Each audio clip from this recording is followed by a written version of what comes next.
Muy buenos días a todos. Pues en esta ocasión, en Español para Todos, vamos a tener una plática muy interesante con una invitada también de lujo.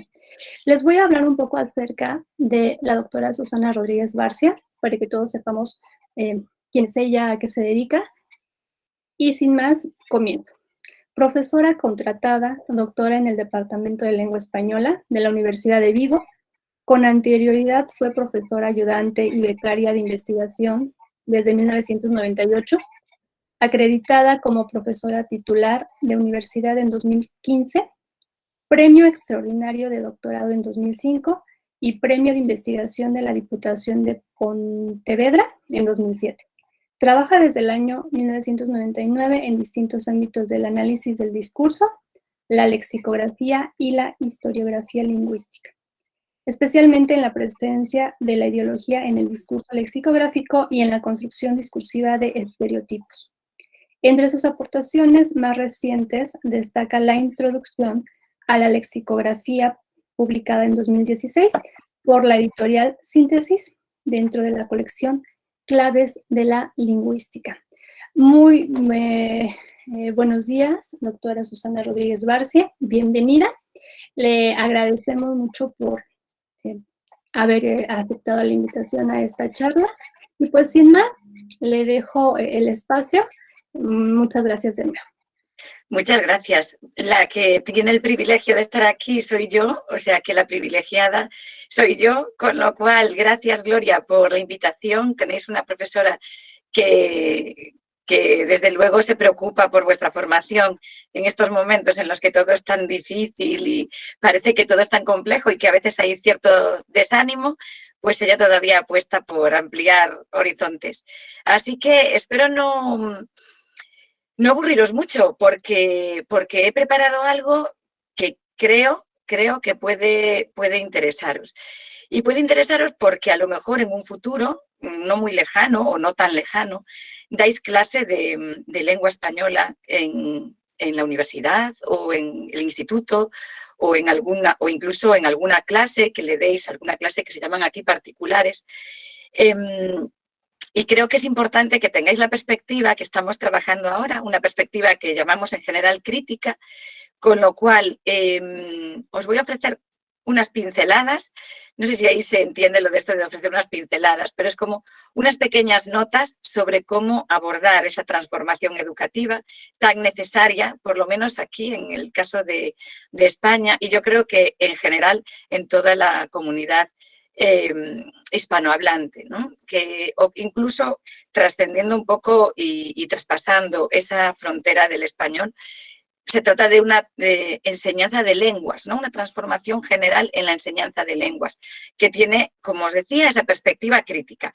Bueno, yo voy a compartir pantalla, con lo cual me veréis a mí en pequeñita por ahí, bueno, más pequeñita todavía de lo que soy, y voy a compartir la presentación que tengo en PowerPoint, con lo cual no os voy a ver, no voy a ver ni siquiera la imagen que veo ahora, ni voy a ver a Gloria. Así que si hay alguna cuestión que me queráis hacer, incluso si la escribís por el chat o Gloria me la quiere trasladar a través del audio, yo tengo el audio activo, con lo cual si hay algo, sin problema ninguno, ¿eh?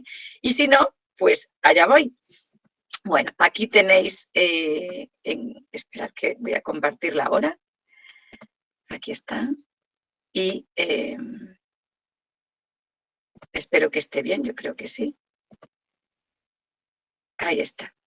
El título es Transformando la educación lingüística, la necesidad de acercarse al discurso desde una perspectiva crítica. Bien. Esta imagen es con la que empiezo. Diréis, vaya imagen, ¿no? Para empezar, disturbios, violencia. ¿Qué significa esto? Pues os voy a ofrecer algunas imágenes del discurso que observamos cada día a través de los medios de comunicación o bien en la publicidad, en las redes sociales, si tenéis alguna red social, supongo que sí, ya con la edad que tenéis, ya muchas personas estáis en Twitter o estáis en Instagram. Y esto es una de esas imágenes, esta es una de esas imágenes que recogen los medios de comunicación un día cualquiera. Bueno, este no es un día cualquiera, es el día en el que el mal perder de las personas que seguían a Donald Trump hizo que, bueno, este abordaje al Capitolio, que fue objeto de muchas noticias, ¿no?, ese día. Estos seguidores que llevaban estas pancartas, estas banderas, mantén América grande, ¿no?, estos lemas muy grandes en el sentido metafórico de la palabra. Veis que recordaban a las campañas de los años 80 de Donald Reagan. Vamos a volver a hacer América grande, ¿no? Vamos a hacerla grande de nuevo. ¿Esto de dónde viene? ¿De dónde proviene? Claro, cuando no hay una enseñanza, una educación crítica, hay personas que pueden pensar, caramba, es que lo que quieren realmente estos seguidores de Trump es hacer el país más fuerte, grande, más fuerte económicamente, ¿no? 2020, años 80, vuelvo a 2020, quieren hacer una nación fuerte y poderosa. Pero en realidad, cuando hay una educación lingüística y sociocultural más crítica, podemos observar que en realidad lo que está es recuperando un lema del pasado y no se busca engrandecer una nación que ya de por sí es grande, sino que el juego lo que trata es de minorizar y vejar, maltratar la oposición, intentando hacer ver que esa oposición más abierta, más aperturista, más libre, que no liberal, más libre, que esa oposición va a hacer el Estado, va a empequeñecerlo. Pero hay que tener esa educación lingüística para comprender el lema y para entender que es un juego, que es una trampa. Del mismo modo, os ofrezco aquí esta imagen de la Real Academia Española, esta imagen de principios de siglo, de la Real Academia Española, y os ofrezco esta otra, que ya es una imagen de 2019, creo recordar. Sí, perdón, es que nada más vemos la primera diapositiva, entonces yo creo que tienes que poner la presentación donde dice desde el principio y como siempre irlas cambiando. Sí, pues yo la puse así y yo la estoy viendo así. Qué raro. Voy a ver si me deja hacer algo más. Pues vamos a ver. Si hago así, podéis verla en pequeñito. Sí, pero ya se ve. Sí, bueno, pues la dejo así. No me importa. Si así todo sea en favor de la utilidad. Yo sí la veo como más chiquita, pero está perfecta. Bien, bueno, pues aquí tenéis la imagen de estos seguidores de Donald Trump. Aquí tenéis el lema y el siguiente, ¿no?, que habíamos visto, el de Reagan. Y aquí os ofrecía la imagen de los académicos y la imagen nada renovada de la Real Academia Española en la actualidad. Esta es más que un discurso, aquí es una visión de una institución que con el paso de los años ha evolucionado, pero de una forma muy lenta y muy poco perceptible. Y luego aquí os he incluido otra imagen. Fijaos que son todo imágenes de discurso que diariamente podemos ver. Pues, por ejemplo, en este caso es la Real Academia es simplemente por ofrecer la institución que rige en el caso del español. El caso de los lemas de Donald Trump y sus seguidores es imprescindible para conocer también la idiosincrasia de ese partido republicano. Y aquí en este graffiti es una pintada, un graffiti, que no sé si en México seguro que hay cientos. Distinguimos, por supuesto, los que tienen un valor artístico o son firmas de los que tienen un mensaje ideológico. Y aquí en este caso es mujeres, vamos a por vosotras, y aparece la firma de seguidores de Vox o personas en apoyo de Vox, que es un partido político de ultraderecha español, diciendo viva Vox, ¿no? Un mensaje de agresión contra las mujeres. Vamos a por vosotras, aquí en español coloquial, significa os vamos a agredir o a matar o a cerrar puertas. Esto sería Vamos a por vosotras, ¿no? Aquí otra imagen, esta es de la plataforma Más Plurales, y os pongo un poquito en antecedentes porque a lo mejor no conocéis esta problemática en España. En un momento dado, hace poco, el año pasado, se aprueba la ley CELA de educación, una nueva ley con una nueva reforma que buscaba hacer más igualitaria la educación. En España la educación, sabéis que hay educación pública, que es la mayoritaria, y luego hay educación concertada, que también está muy presente, que tiene ayudas de fondos públicos, aunque gestión privada, y luego la educación privada 100%. Bueno, pues en esta ley se trataba de, por ejemplo, favorecer la igualdad en cuanto a centros y se contemplaba, entre otras medidas, no financiar las escuelas segregadas, es decir, las escuelas en las que se separaba en función de sexo. Esto, además de otras medidas como potenciar la educación laica y, desde luego, la diversidad lingüística, que era una de esas apuestas básicas, ¿no? Apoyar la diversidad lingüística. Sabéis que en España tenemos varias lenguas y son lenguas cooficiales en sus territorios correspondientes y esta plataforma Más Plurales creó esta serie de lemas de se vende para ridiculizar, hacer de forma crítica, ¿no? las medidas, o para visibilizar de forma crítica las medidas de la ley CELA, de la llamada ley CELA de educación. Como antes decía, si no tenemos una educación lingüística más crítica, pues a lo mejor vemos que estos mensajes de se vende, elección de religión, la lengua castellana, parece que realmente la ley iba en contra de las libertades, ¿no? Cuando era todo lo contrario. Era una ley mucho más igualitaria, en defensa de los derechos y de la igualdad de derechos de educación, una ley justa, equilibrada, incluso generosa con la educación concertada, pero la visión que se da es justa la contraria, ¿no? Nos impiden estudiar religión, nos quitan libertades, cuando eso no era así en absoluto. Pero los mensajes desde grupos políticos, como en ese caso eran Ciudadanos, lo que hacían era transformar el discurso, tergiversar el discurso. Esta es otra imagen. Esta soy yo leyendo un libro. En este caso se lo estoy leyendo a mis hijos. Yo tengo un hijo y una hija.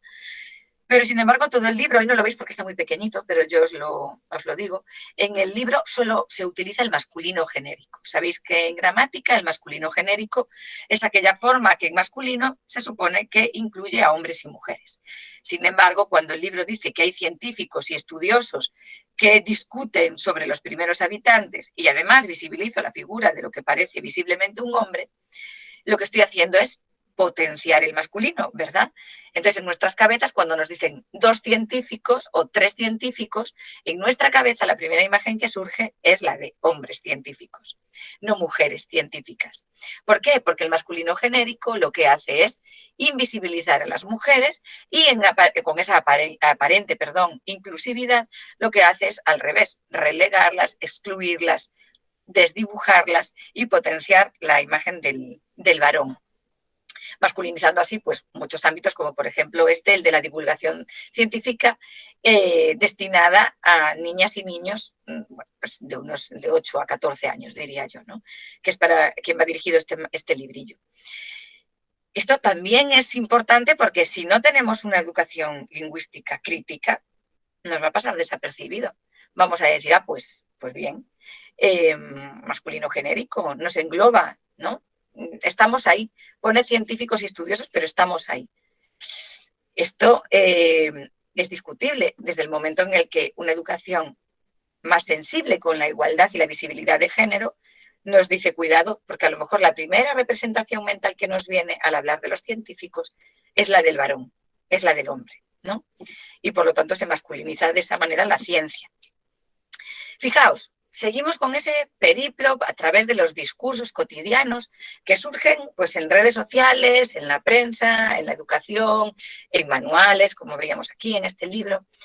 Dice, las políticas españolas más guapas y o atractivas. Esto apareció en la prensa, se eliminó después esta noticia acompañada de esta galería fotográfica, se eliminó porque, bueno, por las críticas recibidas, ¿no? fijaos la construcción discursiva de una política, las más guapas y atractivas. Lo que se hace es identificar la belleza como uno de los elementos por antonomasia de la mujer y de esta manera se crea una imagen estereotipada de la mujer política, donde la belleza ocupa un lugar trascendental, clave. No se hace este tipo de noticia, o no se suele hacer, desde luego, aparece solo en revistas de las llamadas de orientación puramente femenina o del corazón, pero esto era un diario generalista, un diario dirigido a todo el mundo. Entonces, con una educación más crítica podemos decir, por favor, no identifiquen belleza y atractivo con el papel político, el desempeño político de una mujer, porque lo que están haciendo así que es cosificarla, sexualizarla, que son unas estrategias que normalmente se utilizan para mermar, para disminuir el potencial político o el potencial en general científico, académico de una mujer, ¿no? Vamos más allá, un anuncio de Oral-B, de un cepillo de dientes. Cepíllate como un dentista. Aparece este cepíllate como un dentista, yo para que veáis que no estoy sesgando el día a día, la cotidianidad. Aquí aparece también una mujer en el anuncio, en la imagen, sin embargo, el texto es detecta la placa como un experto. Ese dentista, aún acabando en A, fijaos que las desinencias, por eso pongo el ejemplo, aún acabando en A, la imagen de un dentista, con ese artículo actualizando el sustantivo dentista, o en este caso un experto, el experto, nos lleva a identificar claramente a esas personas en un primer momento, en un primer golpe de pensamiento, con varones, ¿no? Entonces, de nuevo aquí el masculino jugando un claro papel para potenciar y visibilizar más a los hombres en detrimento de esa visibilidad de las mujeres, no como objeto erótico o sexual o visual, ¿no? Como en este caso la imagen de la chica, que es muy guapa, pero el experto aparece en masculino y lo que nos hace es llevarnos al terreno de lo masculino asociado a la categoría científica. ¿Sí? La mujer es guapa, la mujer es bella, la mujer es objeto, pero el hombre es el experto, el hombre es el que sabe, el que investiga, el que en el caso, por ejemplo, de la crisis sanitaria, se ve con muchísima frecuencia, por lo menos aquí en España. Luego, Gloria, dime si en vuestro país también es parecido, o me diréis vosotras y vosotros también, quienes estáis escuchando amablemente. Espero que también me podáis decir cómo veis esa situación en vuestro país, porque aquí en nuestro caso se habló continuamente, de forma espontánea y por desgracia, de médicos y enfermeros. Se hablaba de la labor de los sanitarios, pero luego se especificaba a veces médicos y enfermeras.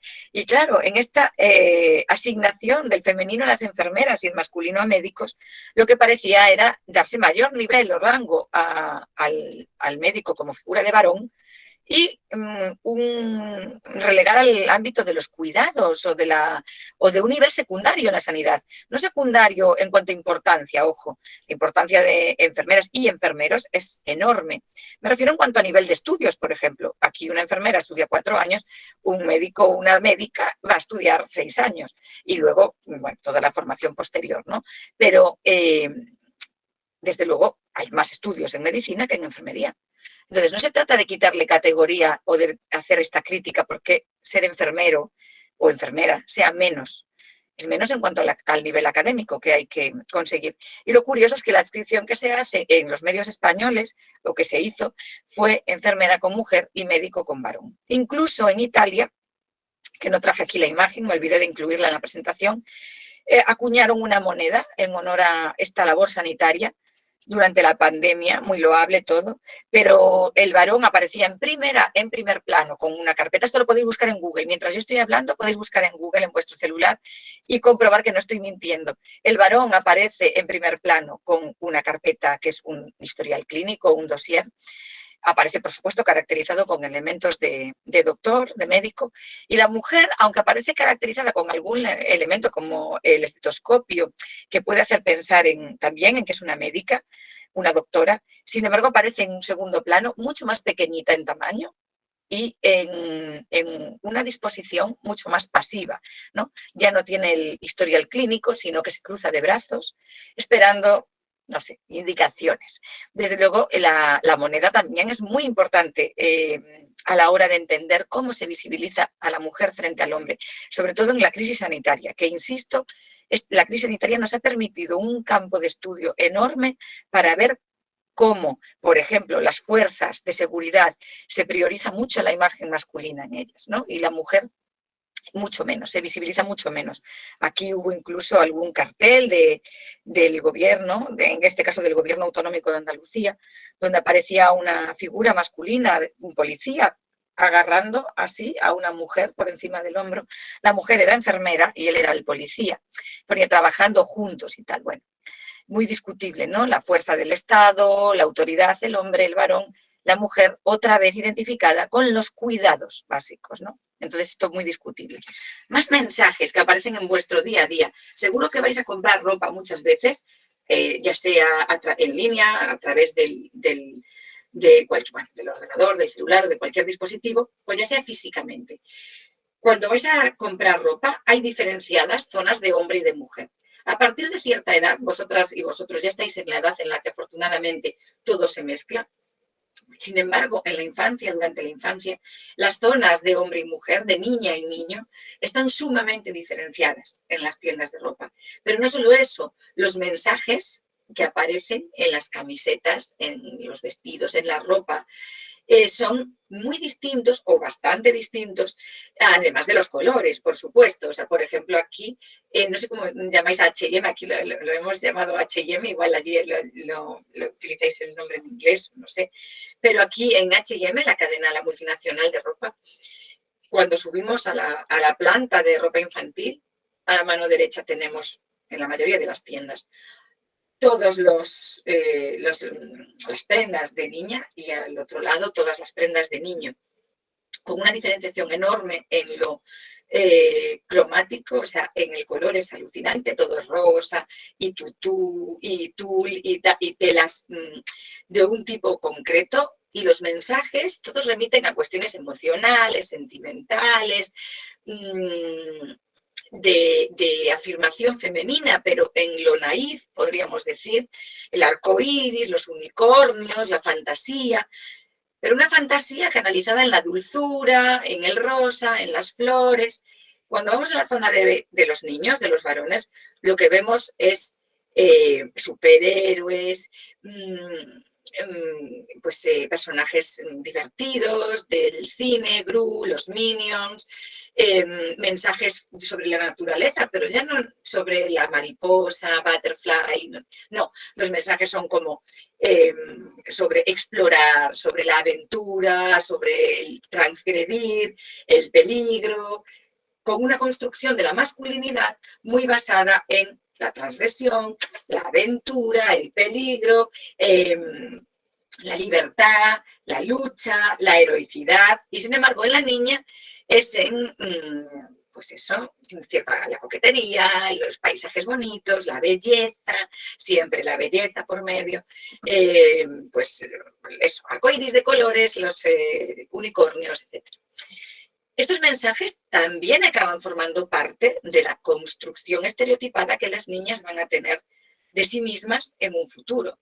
Yo misma la tengo, vosotras las que estáis escuchando la tenéis y los varones que me estáis escuchando también. Hay una construcción de la masculinidad estereotipada. Yo aquí no he subido canciones, pero seguro que cualquier canción de reggaetón o de trap que escuchéis, también veis que pues, el varón siempre como que tiene que defender a las mujeres y se vuelve loco por las mujeres les encanta gustar y es como este juego, esta dialéctica continua que parecía un poco perdida y diluida en el siglo XX, pero que se rescató con fuerza de tornado en el siglo XXI, donde la mujer pues potencia su atractivo sexual para encontrar el acomodo en la sociedad, para encajar mejor, entonces incluso de forma malinterpretada, como que es necesario que la mujer muestre, yo qué sé, por ejemplo, esto de la dinámica de enseñar el cuerpo y decir que eso es feminismo porque enseñamos el cuerpo, porque somos libres, no es más que una trampa, no es una trampa gigantesca, porque es todo lo contrario. O sea, en realidad, mostrar el cuerpo es una forma de complacer, en este caso, a las masculinidades generalmente y de volver a construir una imagen estereotipada de la mujer. Ojo, esto no quiere decir que en el feminismo se niegue ser femenina o la feminidad o el erotismo, por supuesto que no, ¿no? Pero llevado a, por ejemplo, imágenes públicas, en la prensa, en la construcción de los medios de comunicación, esta utilización del cuerpo femenino lo que hace al final es reforzar los mensajes de los discursos, que aquí es a donde vamos, porque como os comentaba vuestra profesora, Gloria Uribe, yo estoy aquí para hablaros de análisis del discurso, para hablaros de cómo hay que abordar ese análisis del discurso y de la perspectiva crítica con la que se debería enseñar lengua española, en este caso, que es el que nos ocupa, pero en realidad cualquier lengua, ¿no? Entonces hay una palabra muy importante en todo esto, que es la ideología. Comentaba Gloria que yo había hecho estudios, trabajos en ideología, incluso mi propia tesis va sobre ideología en los diccionarios. ¿Qué es la ideología? Os he puesto aquí un esquemita muy sencillo, en donde se hace utilizando a Teun Van Dijk, que estoy pronunciando mal, porque el otro día escuché cómo se pronunciaba y no tiene nada que ver con mi pronunciación, pero aquí en España le hemos al final adaptado el nombre a nuestra fonética y le llamamos así Teun Van Dijk. Bueno, pues en este gráfico, como veis, sintetizo las ideas principales de lo que se entiende por ideología en el análisis crítico del discurso o estudios críticos del discurso. Bueno, esas ideologías eran sistemas de creencias socialmente compartidas, un sistema cognitivo. Claro, esto es importante porque no es que sea una idea que tenga una persona en concreto, pues yo qué sé, no sé, odio a las personas, imaginad, estoy diciendo una tontería, odio a las personas que llevan los calcetines de distinto color. Bueno, pues esto no es una ideología, ¿no? Sin embargo, si yo digo, por ejemplo, en España, la ultraderecha utiliza este mensaje, ¿no? Los inmigrantes vienen sin papeles y quitan el trabajo. Esto es una ideología que parte de la idea de que no todo el mundo es igual y que no todo el mundo tiene que tener los mismos derechos de acceso laboral. Y que hay que priorizar a las personas autóctonas sobre las personas que llegan de fuera.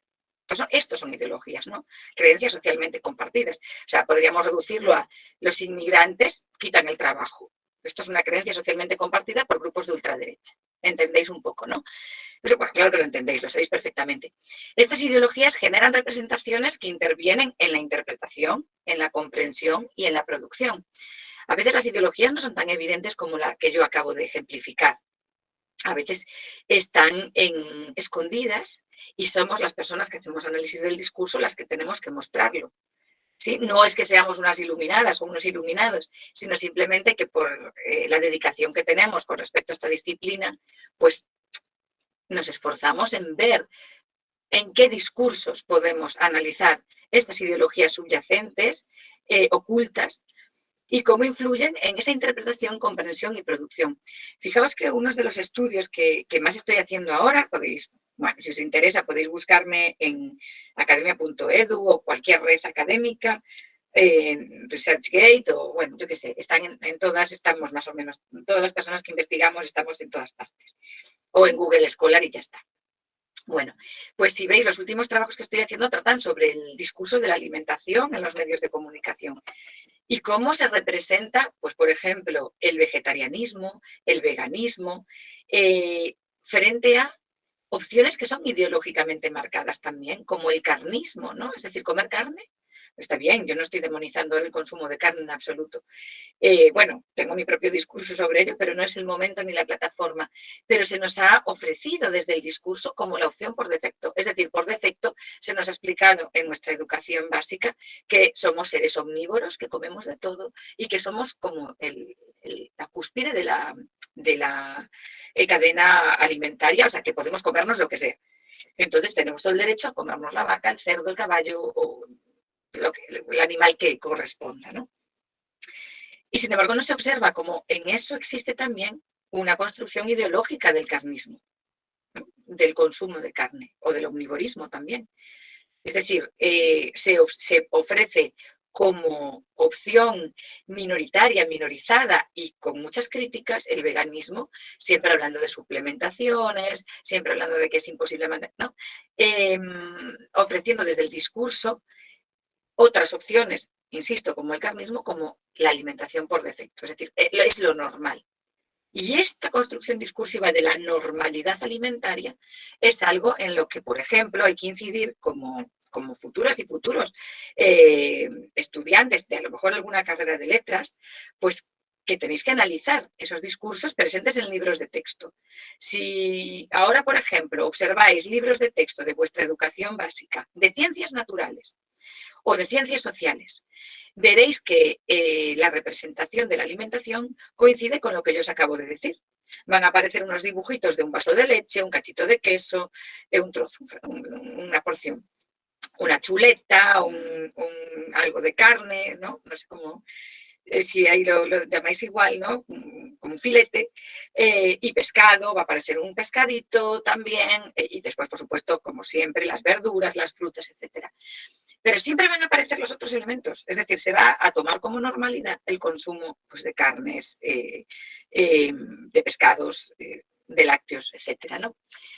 Ofreciendo, insisto, esa construcción del veganismo como una opción en la otredad, o sea, en lo otro.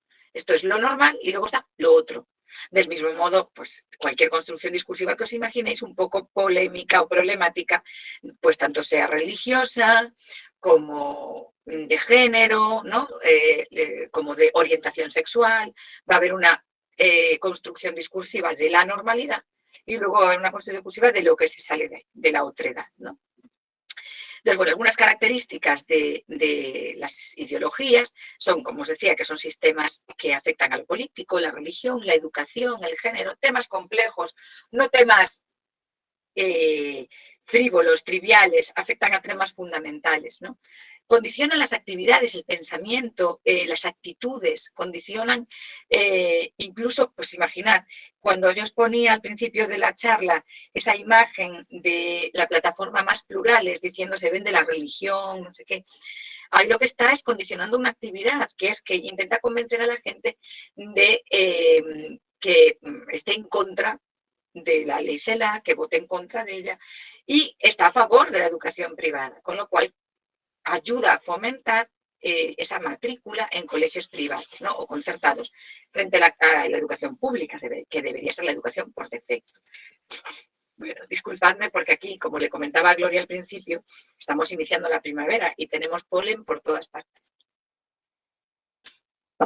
Bueno, seguimos. Además, las ideologías son socialmente compartidas, ¿no?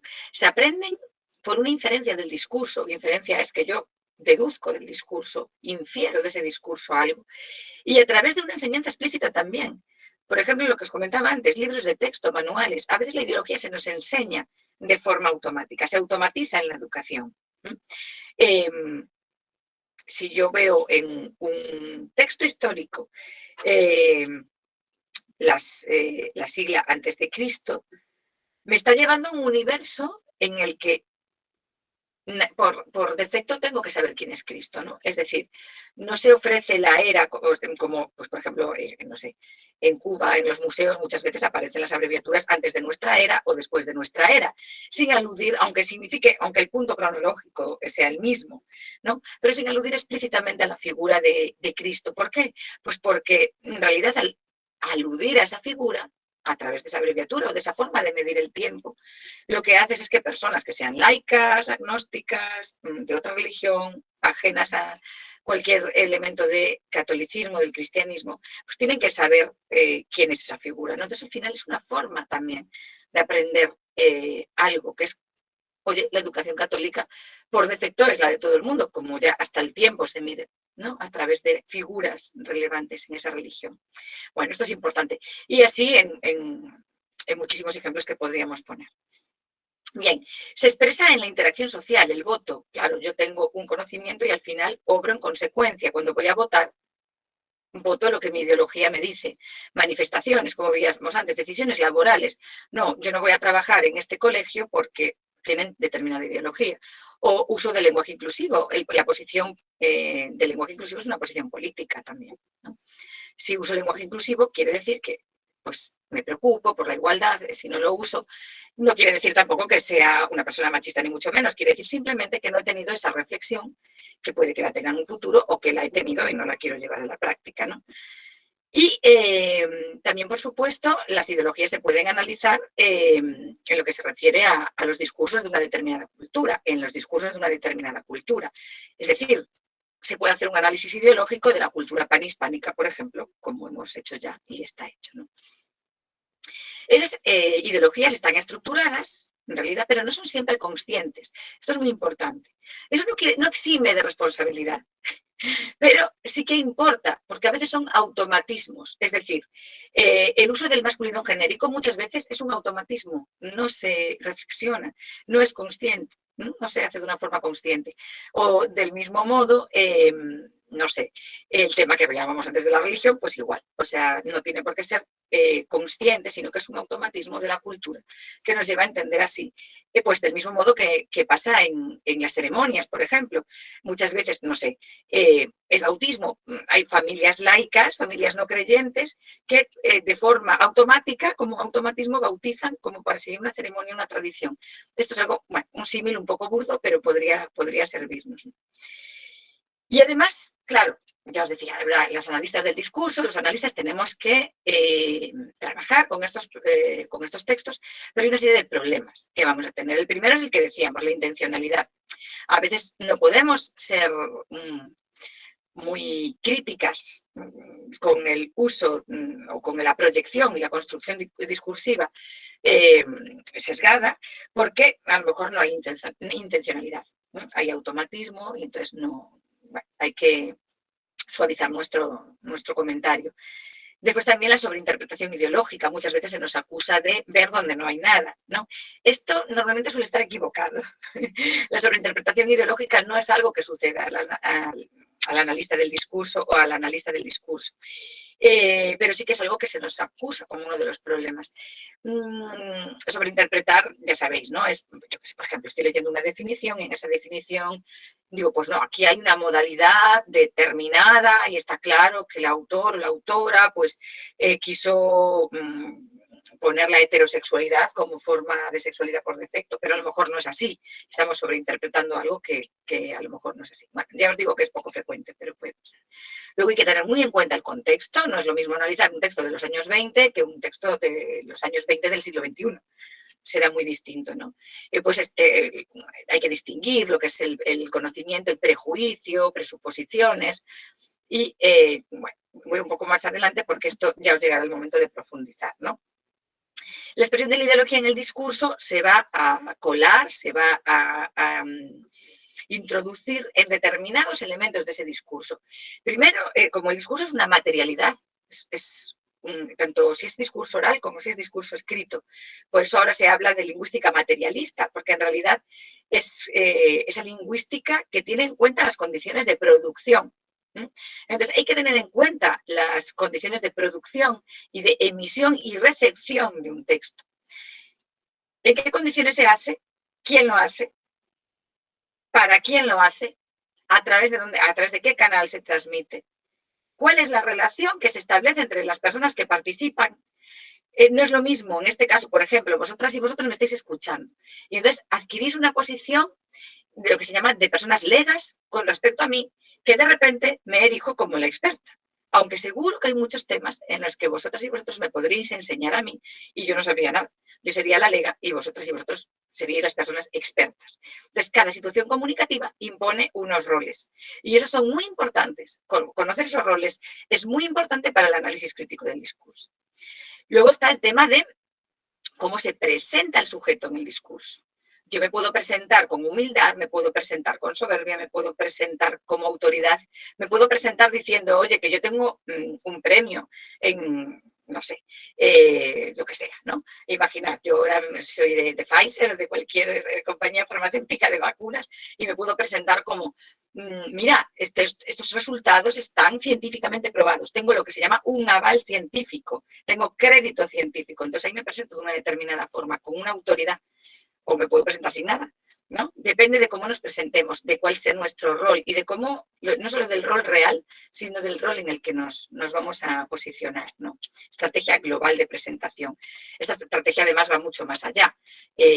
Antes veíamos en la primera diapositiva el tema de los seguidores de Donald Trump, cuando enloquecieron, ante el resultado de las elecciones, y la presentación que hacía Donald Trump era, como os decía, ¿cuál es esa presentación global? Pues vamos a ir a peor, este país se va a ir al garete, bueno, no sé cómo es la expresión, se va a destruir, se va a hacer pequeño, se va... Sin embargo, yo lo haría grande, lo limpiaría de todo lo que nos gusta, ¿no? Toda esa estrategia de presentación general. Los temas y la modalidad tienen que ver con el significado, ¿no? La modalidad seguro que la habéis estudiado porque estáis haciendo tipología textual. Entonces, muchas veces la modalidad se puede identificar con enunciativa, exclamativa, interrogativa, pero también con las modalidades que tienen que ver con las polarizaciones ideológicas del discurso. Es decir, la epistémica de certeza, que es la de, pues imagina, si yo digo Dios existe, estoy haciendo una secuencia de certeza, ¿no? No hay duda. Propongo la secuencia como una verdad sin discusión, ¿verdad? Sin embargo, si yo digo, ¿existe Dios? Estoy proponiendo una duda, ¿sí? Una duda epistémica, una duda científica, una duda de ¿existe Dios? La modalidad es muy distinta, ¿no? Las modalidades van a ser muy significativas en el análisis del discurso y, por supuesto, los temas de los que se trata, claro. La forma, por ejemplo, el tema de pasivo-activo, no es lo mismo, esto se ha dicho siempre, lo dicen todos los analistas del discurso, no es lo mismo presentarse en función de agente o de sujeto-paciente, no es lo mismo Israel bombardea X que X es bombardeado por Israel, ¿no? Es muy distinto la forma en la que se presenta. Uno se pone el ojo, pone el foco en Israel como verdugo, vamos a decirlo así, muy simplificado, y en el otro caso se pone el foco en el elemento bombardeado y se diluye la responsabilidad de la gente. Y luego el tema de la acción, el propio acto de habla, cómo se desarrolla. Pues, por ejemplo, en el caso de las mujeres, se estudió ya desde los años 70 que en una conversación, hombres y mujeres, salvo hay casos que pueden ser aislados, hay mujeres que efectivamente destacan por tener una enorme capacidad para focalizar el discurso sobre ellas, pero aunque se dice que hablamos más cantidad, lo que se dice es que en entornos mixtos la masculinidad nos calla. Hay muchos estudios sobre esto, entonces el propio acto de habla dice mucho sobre la ideología, y no solo he puesto un ejemplo muy concreto de la conversación, pero bueno, esto habría ejemplos infinitos, ¿no? Bien, este análisis se puede adaptar, por ejemplo, os pongo ahí el análisis crítico del discurso lexicográfico, esto es analizar de forma crítica los diccionarios, ¿no? Como vamos de tiempo regular, lo voy a pasar, porque es un poco lo mismo. ¿Qué contexto se produce? ¿Qué tipo de diccionario es en este caso? ¿Qué estrategias globales utiliza? Y cómo es esa modalización, esas modalidades dentro de las definiciones, ¿no? Analizar el discurso desde una perspectiva crítica implica esto que os pongo aquí. Implica tener una perspectiva emancipadora, igualitaria, comprometida con los grupos minoritarios y minorizados. Esto es muy importante. Emancipadora quiere decir que busca la libertad, que busca emancipar, liberar e independizar colectividades, grupos de personas que normalmente estaban ocultos o que formaban parte de la otredad.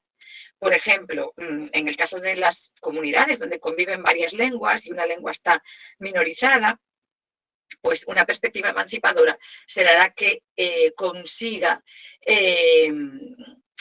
reforzar la lengua minoritaria, ¿no? Esa lengua minorizada, ¿sí? La consiga reforzar, consiga que los hablantes y las hablantes se sientan fuertes y poderosas y que la hablen sin ningún prejuicio y sin ningún miedo, ¿no? A ser consideradas de determinada forma. Entonces hay que tener una perspectiva crítica igualitaria, buscamos la igualdad, se busca la igualdad, no hay nadie mejor que nadie.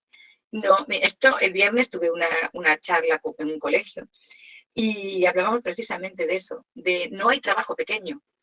Era un colegio donde hay pues, unas condiciones socioeconómicas muy difíciles y entonces yo preguntaba, ¿y en qué trabajan las personas que os rodean? ¿No? Bueno, pues mi hermano trabaja de transportista para un supermercado.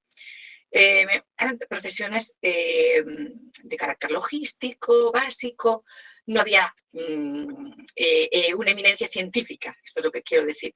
Y sin embargo, lo que concluimos es esa eminencia científica, una persona con premio Nobel, al final su aportación a la sociedad es igual Ya sé que diréis, no, es imposible, no es lo mismo el que limpia el zapato que la persona que da una charla y consigue conmover, motivar a cientos de personas. Pero la sociedad hace que esas profesiones se igualen, no podemos minimizar nada, porque sin ese transportista tampoco podemos ir al supermercado y no nos encontramos nada, lo encontraríamos vacío. Entonces, todo es importante. Hay que ver todo el desempeño profesional, laboral, intelectual, en condiciones de igualdad. Todas las personas aportamos, ¿no?, a la sociedad. Comprometida con grupos minoritarios y minorizados. Esto es muy importante. O sea, sin ese compromiso no hay análisis crítico y tampoco hay lo que os estoy explicando hoy, que es transformar esa educación lingüística. ¿En qué discursos podemos fijarnos? Pues en todos estos, las redes sociales, el discurso de la alimentación, el discurso científico, que tiene que ver con el alimentario. Lo que es que ahí lo singularizo porque es muy importante. El publicitario, el político, todos. Hay muchos referentes, seguramente los estudiaréis si hacéis alguna carrera de humanidades. Ahora os los pongo ahí en una rueda que se ve muy poquito, pero yo os digo algunos nombres. Está el propio Teun Van Dijk, está Ruth Bodak, está Norman Ferklo, está Elvira Narvaja Darnú, está Carlos Gubella, que trabaja en Lisboa. Y están, bueno, en Günter Kress, Teun van Leeuwen, Manguenó, está Halliday, y realmente ahí faltan un montón de personas.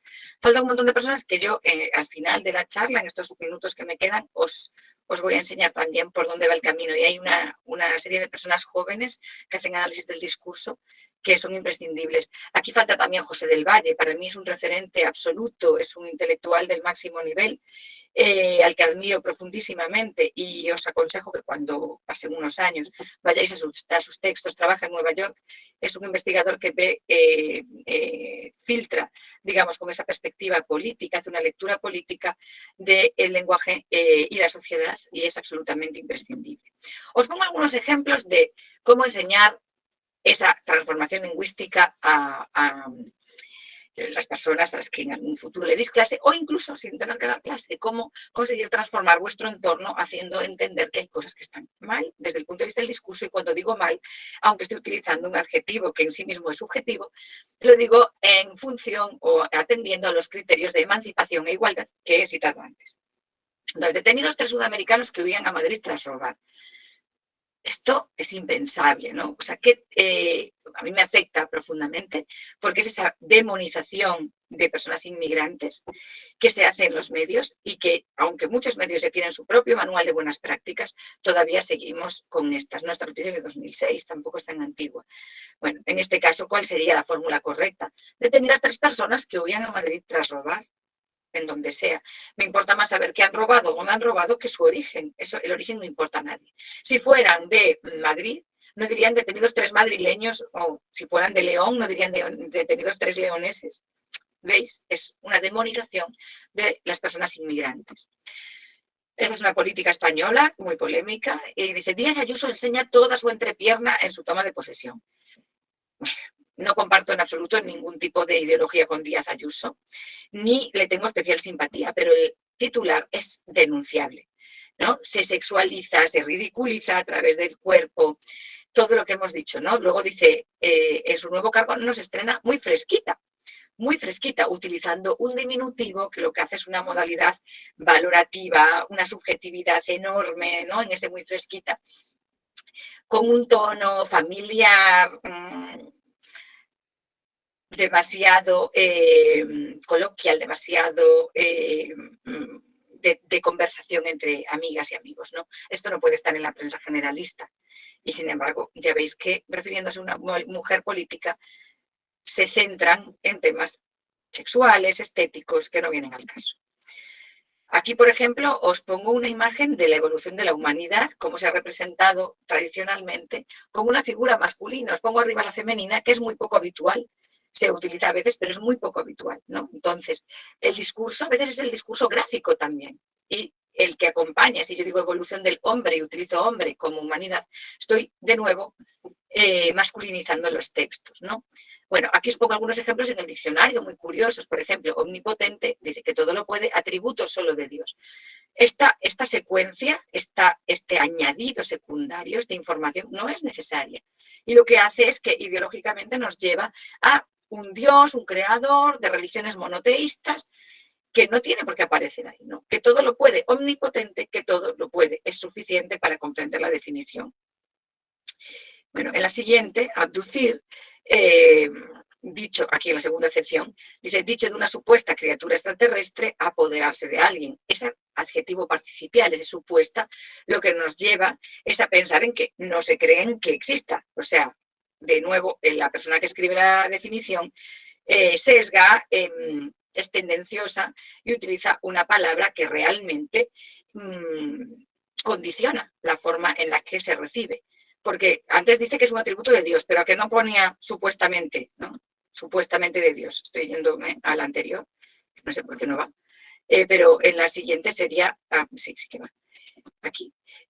Podría poner hasta atributo supuestamente de Dios o del supuesto Dios, pero no lo pone porque da por hecho su existencia, es decir, modalidad epistémica de certeza. Y sin embargo aquí en los extraterrestres ya no. Dios sí, pero extraterrestres no existen. Entonces aquí es tendencioso, ¿no? En el caso de fumar, fijaos, este adverbio dice indebidamente, consumir indebidamente algo, ¿no? Es en el significado coloquial de se fumó pues el dinero, se fumó de gastar algo a lo loco, ¿no? Bueno, pues es indebidamente, está juzgando lo que es debido y lo que es indebido, ¿no? Podría decir consumir de forma acelerada algo, de forma rápida, pero ¿por qué indebidamente, no? A lo mejor alguien se fuma el dinero en algo que curiosamente es muy útil y muy importante. Aquí en la religión, fijaos en el hiperónimo, seguro que sabéis estas palabras, ¿no? El hiperónimo, la palabra que comprende al elemento definido.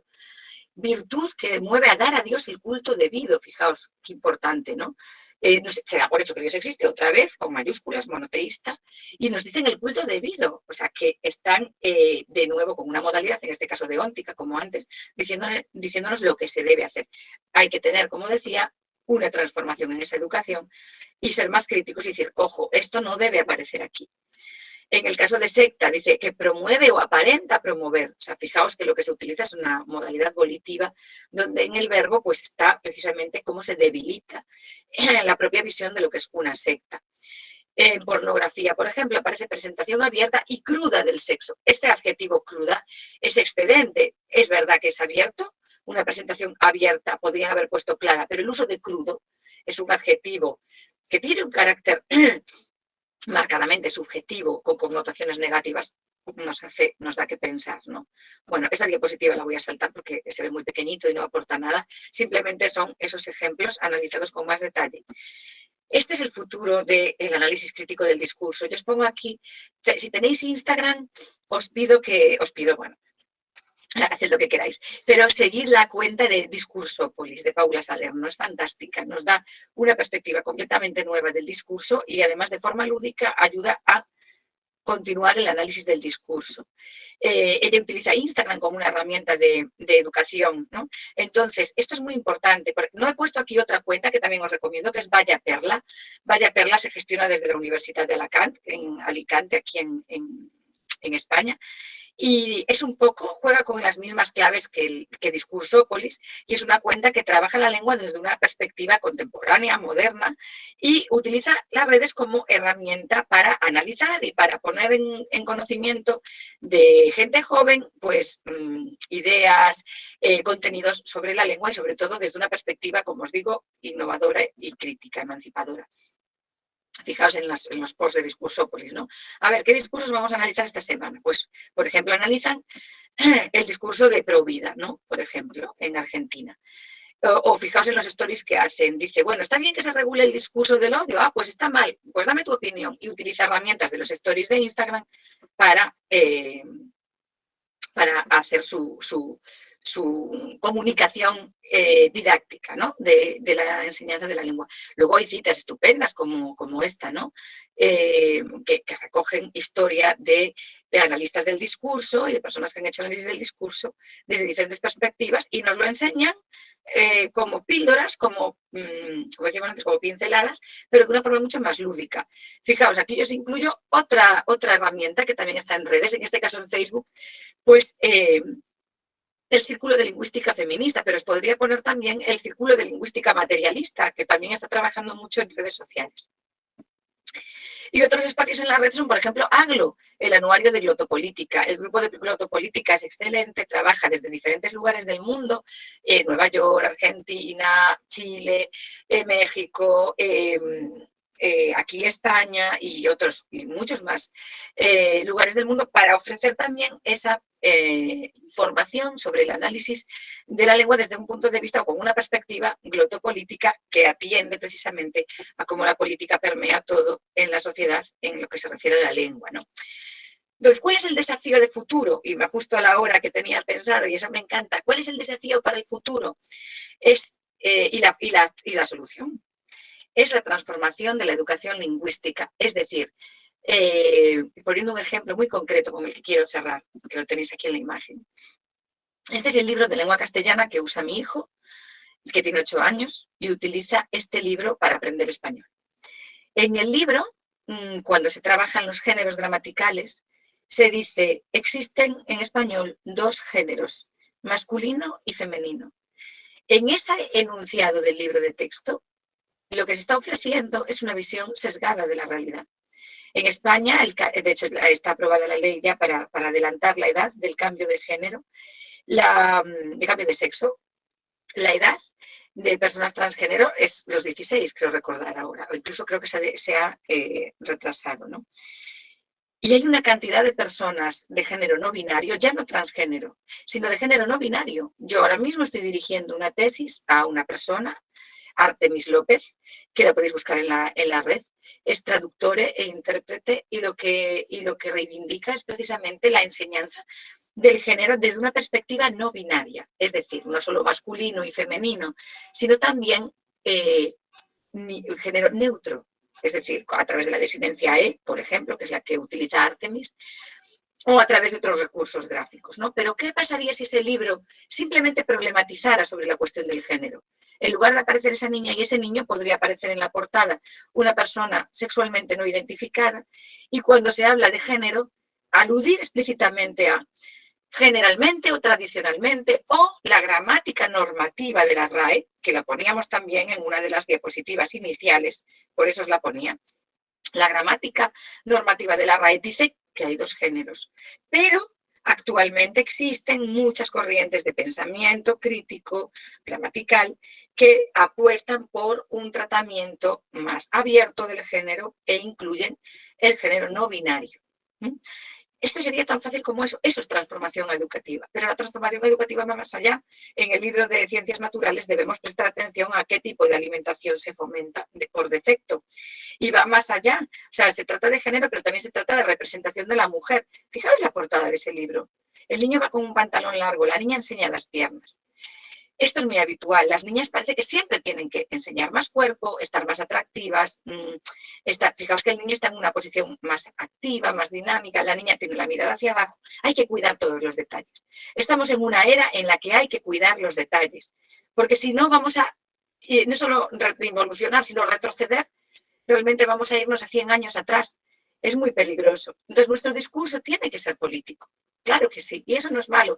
Uno de los aspectos de la transformación educativa es que veáis la necesidad de hacer que si ese discurso es emancipador e igualitario, si lo que busca es la igualdad en la representación, entonces sí tiene que hacerse explícito. Sí, evidentemente, si vuestro discurso busca todo lo contrario, mermar libertades y es un discurso del odio, entonces no, es mejor que excluyáis esa parte de la educación. Pero si vuestro discurso busca esa emancipación ideológica de los grupos minoritarios, minorizados, si lo que busca es la igualdad, igualdad de género, igualdad ideológica en lo político, en lo religioso, entonces ahí sí que la educación lingüística debe transformarse y ahí es donde entran vuestras dinámicas de analistas de la lengua, ¿no? Y esto sería el colofón. ¿Qué tenemos que hacer entonces? Cambiar el futuro de la educación lingüística.